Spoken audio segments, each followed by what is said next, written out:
flood warning remains in effect until 3:30 p.m. for Nemaha and Marshall counties.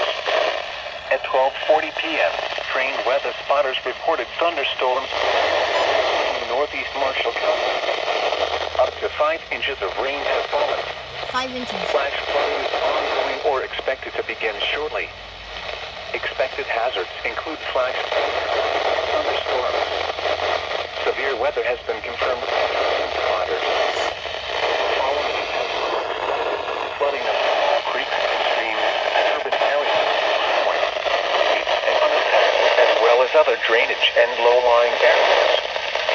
Some locations that will experience flooding include Marysville, Seneca, Blue Rapids, Frankfort, Watertown, Centralia, Axtell, Beatty, Bern, Summerfield, Vermilion, Oneida, Okedo, and Bremen. Additional rainfall amounts north of 3 inches are possible in the warned area. Don't drown encountering flooded roads. Most flood deaths occur in vehicles.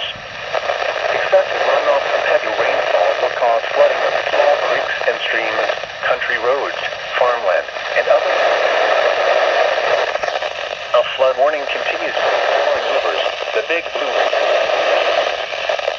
the Buffalo Creek near Jamestown, the Republican River at Clay Center, the Solomon River near Gloucester, the Solomon River near Miles. For more detailed information, visit www.weather.gov/Topeka.